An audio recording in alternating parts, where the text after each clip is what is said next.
Oh, right. I have to do the intro. All right. Hello, everybody. I'm Kristen. And I'm Rachel. And this is So I'm Watching This Show, your new favorite pop culture YouTube channel. Yay! I think that's what we've settled on. Yeah. We are here today to continue a series dear to our hearts, the Twilight Saga.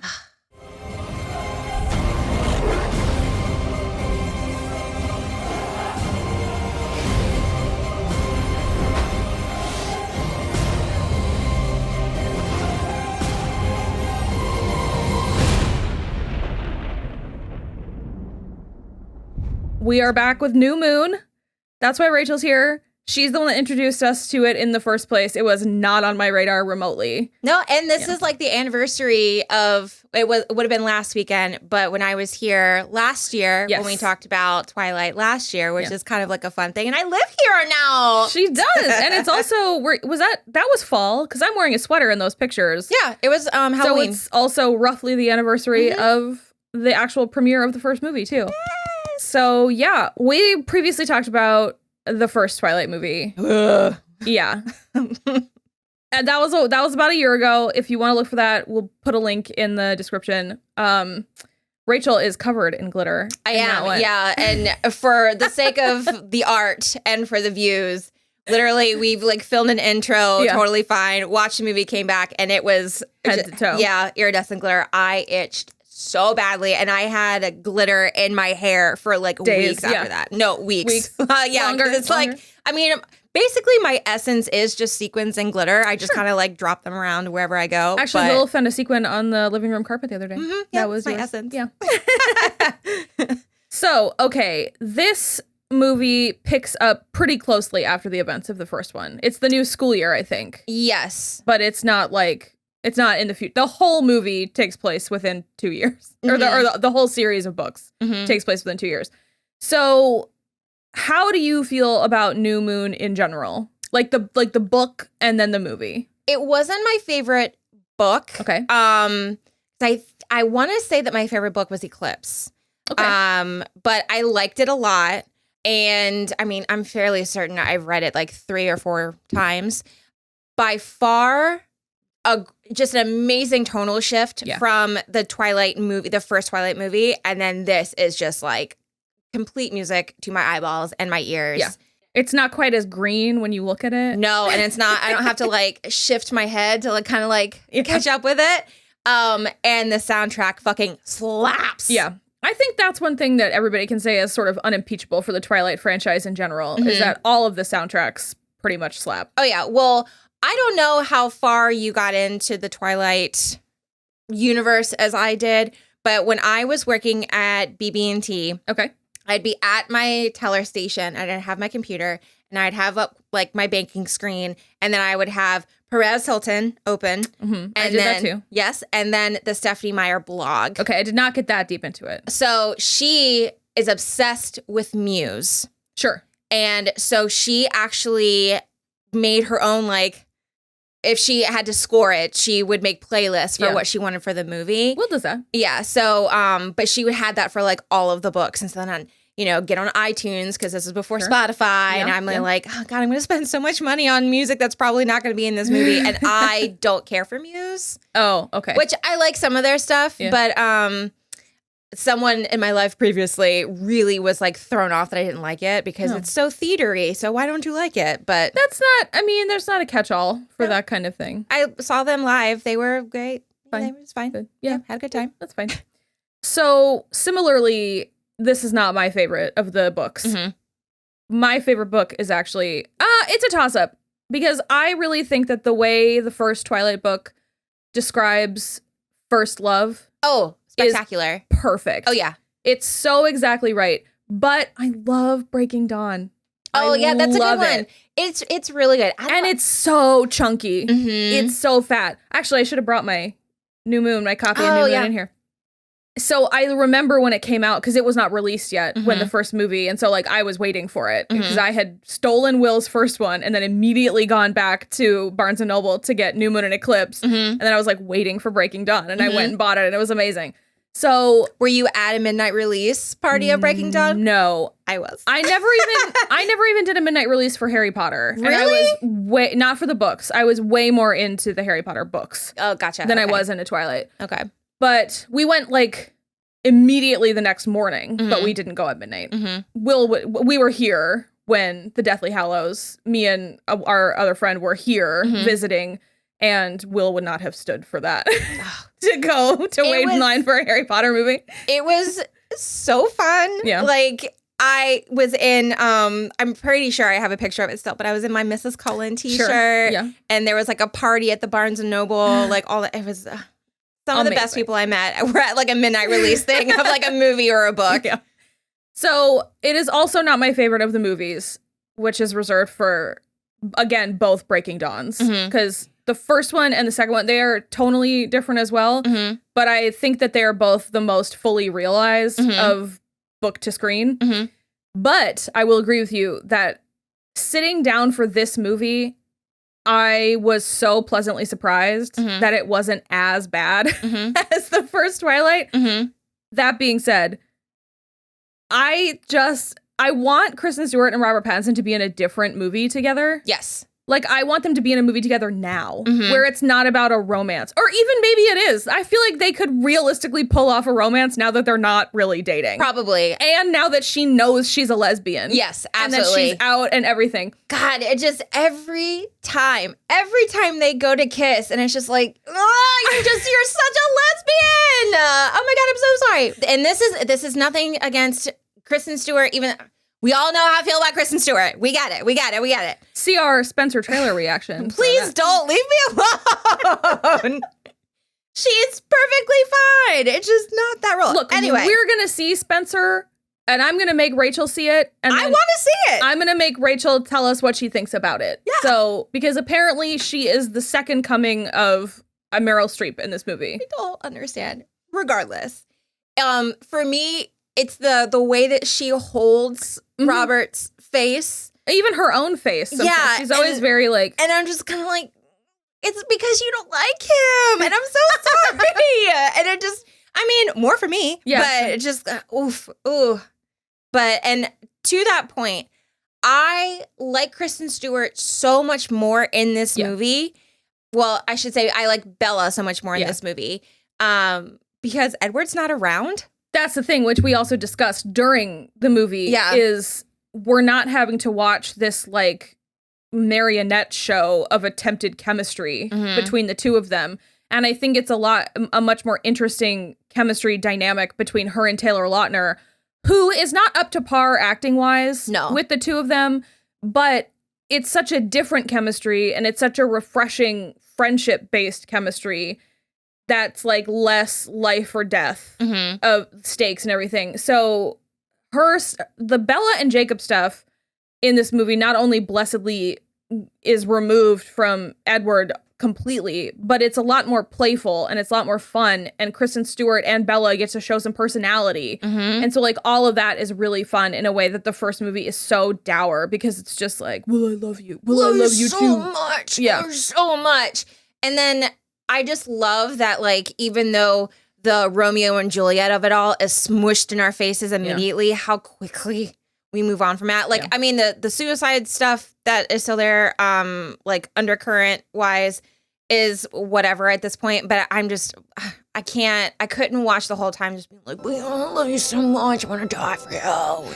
And it does start out with the quote, which actually only reminds me of Westworld now. The violent delights have violent ends. And I don't hate that. And I obviously don't hate the comparisons to Romeo and Juliet, because this is a very fresh, new romance. Neither one of them have ever felt this way before. So I understand that. But everybody always forgets that Romeo and Juliet is not a romance. It is a tragedy. Yes. It is called The Tragedy of Romeo and Juliet. And I hate it being put up on this pedestal of romance when it's really not. And to that end, neither should Bella and Edward. No. This is not a good example. It's so toxic. At no point in this entire movie or franchise is anybody like, you know what, Bella? You can make your own decisions. You're old enough to decide what you want to do with your life. Especially because since the moment she realized what Edward is, she's like, that's what I want to be. Yeah. I want to be a vampire also. I feel like if you know that immediately and you just don't change your mind, just do it. Just do it. Yeah. And also I would need for everyone around her, I would need her to be like, my mind's not changing. Yeah. Which I mean, she effectively is. No one's listening to her. Yeah. And it drives me insane. And then Jacob on the other end of it is just like, well, you don't know, it doesn't have to be like that. You can be something else. And, but Edward and Jacob are the exact same, just packaged differently. Yes. And how they're pushing her and what they expect of her and how they gaslight her and make her feel like she's crazy and they don't listen to her.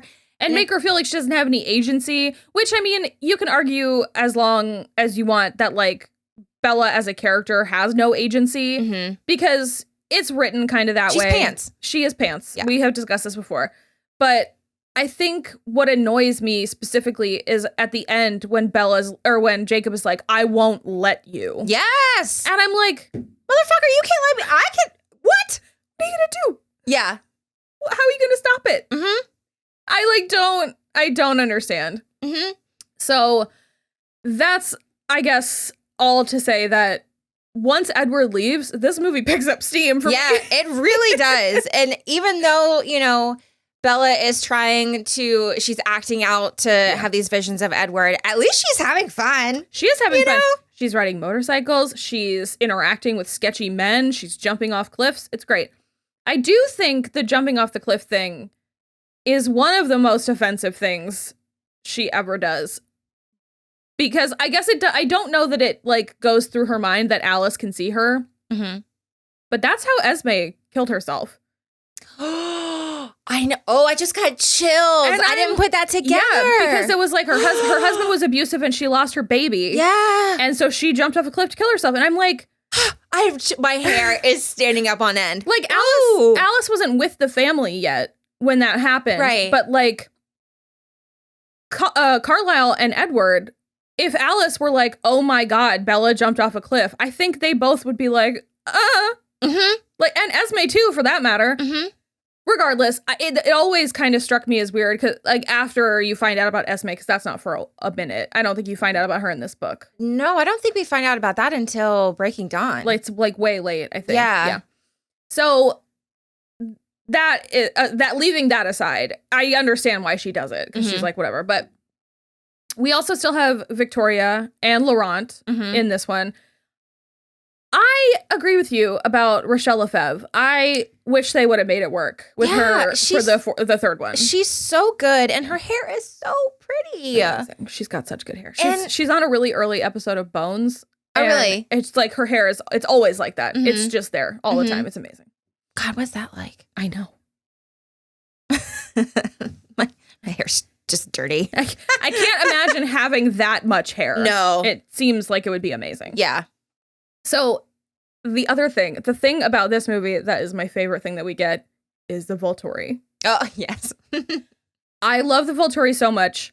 I think they could have been used even more in the movies because they are so interesting as characters.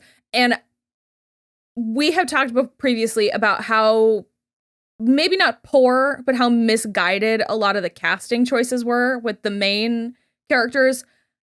I don't think there is a misstep with the Volturi. I agree. I think they are all perfectly good. The only one, I guess, is Marco. Is he the dark-haired one? Yeah, Marcus. The one who's like, Christopher Heyerdahl? Yes. Okay, so the only thing I'll say to that is I recently showed you a woman on TikTok. And I'll try to find her handle so we can put it here because I don't remember it right off. She did a video that was kind of about the Volturi. And apparently his wife has died and he is like distraught. And so that's why he is the way he is. But Ara won't let him leave or die. Oh. Yeah. So it like informs a little bit and all of this is from like the illustrated like companion book or whatever. Okay. There's like and like Stephanie Meyer's blog and stuff.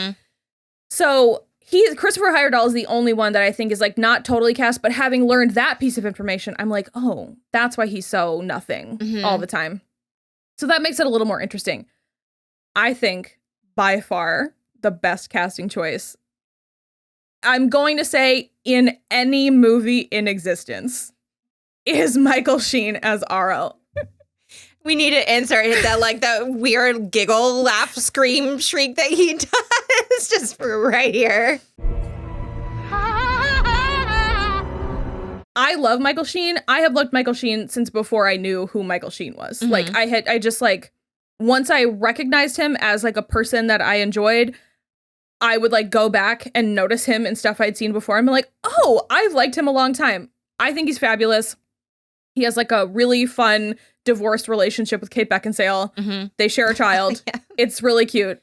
I love it. I love everything about him.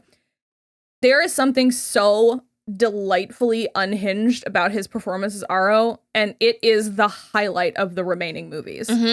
Every scene he's in is improved by his presence. Absolutely. And everything is just chomped to pieces. The scenery is decimated. Yep. Bites taken out of all of it. I love it so much. The other two that I like the best are Dakota Fanning and Cameron Bright as Jane and Alec. I like them quite a lot too. And the thing that I think never comes totally across in the movies is what all of their powers are. Because Jane can make you feel pain. Yes. But Alec can make you, like, feel despair or something like that. I think he takes your... Doesn't he, like, take your sight away? Like, you're just in darkness? It's something like that, too, because in the final battle in Breaking Dawn, he, like, is sending, like, a cloud of smoke over.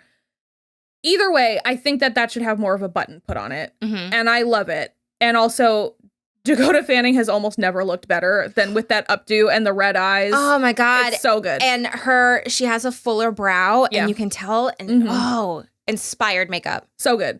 So that is my favorite. That's my favorite part of this, is just meeting the Volturi and finding out about them. Aro can tell all of your thoughts by, like, touching your hand or whatever, which is, it's similar to, like, Edward, except Edward is, like, passing through your mind and he can do it without touching.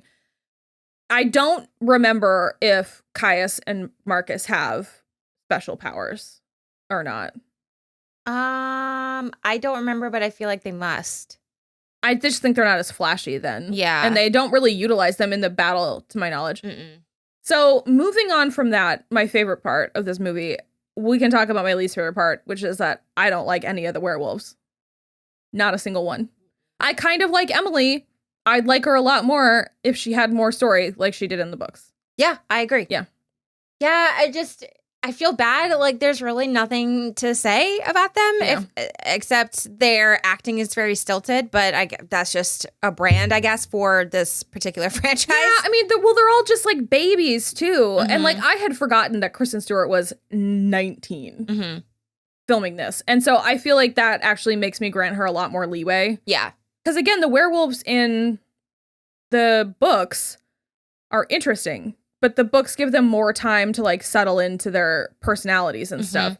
But even still, from the books, I remember them all kind of being, like, ciphers of each other. Like, none of them really, except for Leah, none of them really have, like, a distinctive piece of personality. But I know Paul was just, like, had an attitude and was, like, gross.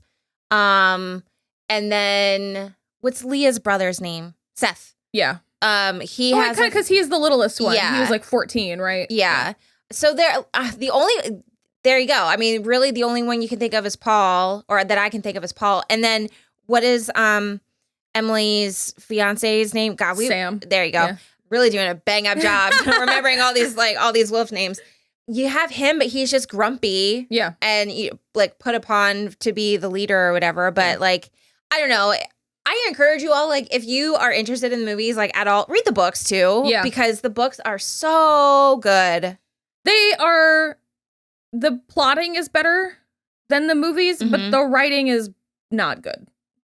No. The writing is very medium. The writing is easy. It's easy. It is very simple to digest, but there is so much world building. Yeah. And the world that exists is really great. Because another thing that they like say, but they don't put a button on it and they don't like discuss the ramifications, is that the reason that the wolves are happening is because the Cullens have been there too long. And then they attracted another coven of vampires. And so there were like an unprecedented number of vampires in the area, which caused the wolves to happen.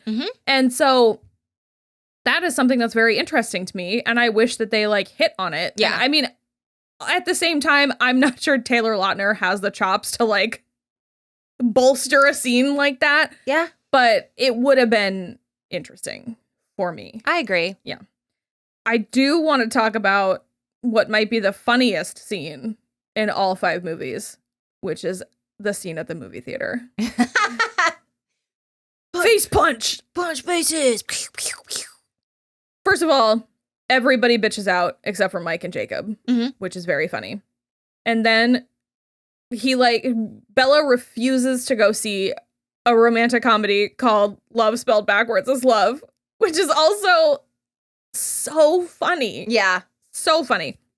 And so they go see Face Punch. And Mike gets sick and we don't know why, but it's presumed that he got the same stomach flu or whatever. And then Jacob calls him a marshmallow. Yeah.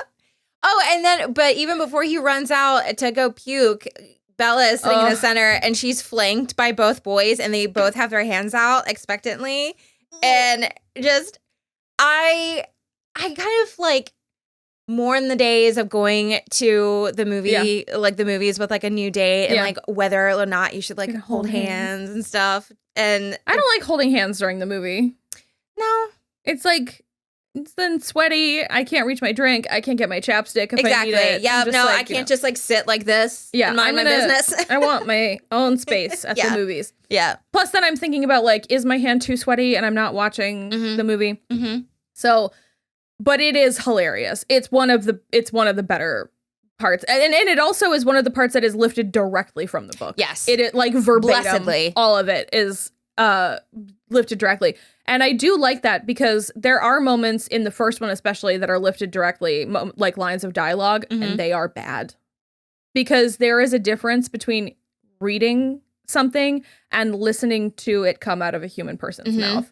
So everything that's the most, like the spider monkey thing, the lion and the lamb thing, it is horrible hearing Robert Pattinson say those words out loud. When I was reading it, I was like, "Ooh, that's like kind of cool, like whatever." And then I was like, "No, no."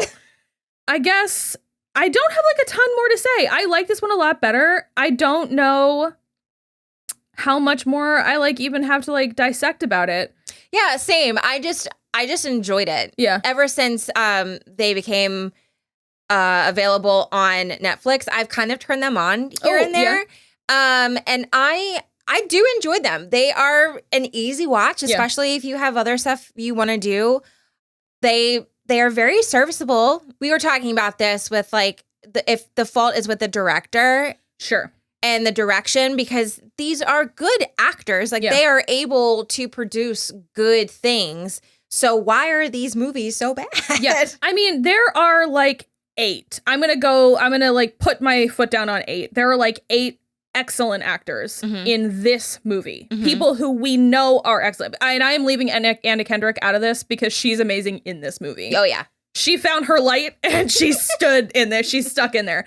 So I just think, I mean, Kristen Stewart, Robert Pattinson, Billy Burke, Michael Sheen, Peter Facinelli, Elizabeth Reeser, excellent actors and just underserved by this movie. Because I also love the like sort of book ending scenes with the Cullens, like Bella's birthday at the beginning, which is so poorly done. First of all, I guess they're old enough that they don't really remember, but like humans get paper cuts. And so it's like, why aren't all of Bella's gifts in a gift bag? Yeah. Just in a smart gift bag. She probably would have found a way to get a cardboard cut or something from the bag. Sure. My biggest issue is in trying to save Bella from Jasper, Edward throws her into 5 crystal vases across the room. Soaring. So she ends up with like an arterial cut in her upper arm, which is worse than the paper cut. So leaving that aside, I do like that because it's nice and everybody's being like mostly friendly to her. Like even Rosalie is like, here, I got you a present. And she's like, it's a necklace. Alice picked it out, but it's like less hostile than she's been before. But I love the end scene because Bella is so ready to go. Yeah, she really is. Got her ass out of bed and was like, okay, we're gonna do this. So she's grounded and Edward is in her room. And then she's like, all right, let's go right now. Let's do it. She gets over there and she's like, well, we can put it to a vote. Everybody says yes, except for Rosalie, whose reasoning is sound. No, she's absolutely. like, I wouldn't have wanted to choose this for myself. And I wish that I had someone to say no. I love that. That's fine. That's not a like, I don't want you in the family. Right. It's a, I can't. And she even says, I can't thank you enough for saving my brother. I have to be the no vote. Everybody else votes yes, except for her and Edward, obviously, because he's such a pussy. I don't like using that word to describe. But there are times where it is very appropriate, and this is one of those times. And I'm not calling him that from like an emotional. It's not an emotional weakness. He's just being a pussy. Yeah, it really is. So I love that. And then that she just is like, okay, so Carlisle, where are we going? What are we doing? What's happening? Does not work for you right now. And they obviously don't. And then I actually can't believe we almost made it out of this without talking about that last scene with Edward and Jacob in the forest, which we did mention the I won't let you do it. The audacity. I was so glad I bought the second 2 books together because the second one ends when he's like, marry me. And I was like, are you fucking serious? What? She just turned 18. Yeah. And you are technically 17. Yeah. And that brings actually me back around to something else, is that this universe does not have the same weight on souls that Buffy does. But all of a sudden in this one, he is concerned for her immortal soul. And it's the type of thing where it's in Buffy, you can clearly see the difference between souled and unsouled creatures for the most part. Check out my other podcast, another Buffy podcast with my friend Trevor, where we talk about this at length. But the thing here is I feel like Edward would notice if he were different from before, from when he was human, Oh, yeah. What does he think happened to his soul? It's not that type of transformation process. They're not demons. I mean, outside of what he thinks of himself, they are not. Yeah, and so that's you're putting so much of your own emotional and spiritual baggage onto Bella, because she literally is I don't care, take it, my soul, whatever, I don't care, just do this right now, because she is rightfully I won't get cuts anymore if this happens. And I love that that's Jasper's reason, and he's like, it would be a delight not to want to kill you constantly. I can't wait for that. I just remember reading the book and having him be like, sure, okay, fine, I'll turn you after graduation, but you have to marry me first. And I was just like, I don't like it. Which, I mean, I feel like I get it on one hand, just because why should you blanch at being married to someone, and swear forever versus actively becoming undead to spend an eternity with someone, because I'm sure in his mind they're one and the same. Yeah, but I mean, they're always, for me, the thing is okay, you're immortal you have chosen immortality with this person. You've chosen marriage with this person. What if something happens and you can't be together anymore? You're not, if you're immortal and if you're married, you're not stuck with that person. You can get divorced, and also you're immortal. You can just leave. Yeah. You can just do peace out on your own. Yeah. I mean, granted, if I was faced with this ultimatum or offer, I would be like, too, because I don't know that I would want to get married at that point, because it's can I just figure out how to be a vampire first and then decide if I want to spend eternity with you? Well, and that's the other thing too, is it's made so much clearer in the books that Bella is vehemently opposed to marriage because she's never seen a healthy one, because Billy, right? Yeah. No. Or, shit. How did I do so bad? Charlie. Jesus. His name is Billy Burke. Charlie and Renee were such a terrible example for her of like a marriage. And it's such an egregious request. And it also is such a like Mormon thing. Oh my God. To do. So Mormon. And it's like, blessedly, there's none of the like ankle length khaki skirts that are in the book. But woof. They like do this model shot of Edward at the beginning walking out of his car.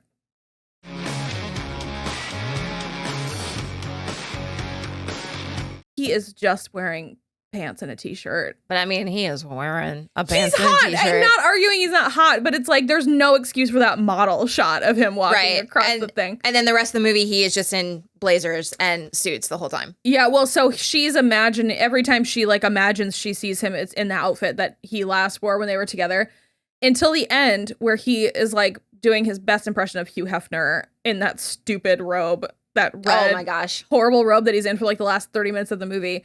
And I don't normally say this, they should have shaved his chest. I vaguely remember Will telling me that they wanted him to, and he was like, no, I'm not going to do that. I think they should have made him. They already had so much ab makeup on him because he is thin, but he is not fit in this movie, which is fine.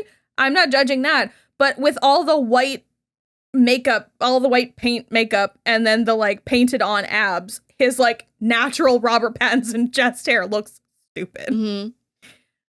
Yeah. I don't know. I'll take it. Sure, I'll take it. I'll take it. But as the vampire, it doesn't suit. It's like, well, and I know that I'm just being particular at this point, but in the beginning, you know, when they're talking in class about Romeo and Juliet, and he's explaining like how vampires are killed. Yeah. They have the white makeup on, and they didn't color correct his beard, so it just looks gray. Yep.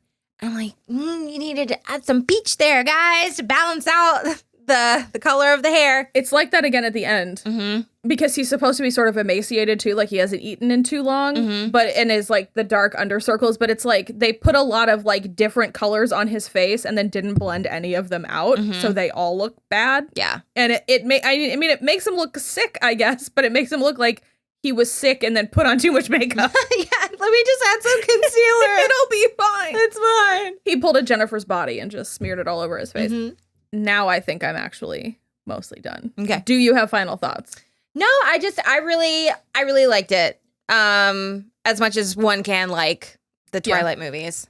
I think this movie's 12 years old. So I think being 12 years removed is also helpful. Oh, absolutely. Because I'm past the initial like vitriol for the whole series, and I can still poke fun at the lack of chemistry and stuff because that's never ending. But I think being so far removed from like the anticipation of it and like hoping it would be better and hoping it was going to be more like the book and everything is really helpful to the point where it's come back around to me for like camp.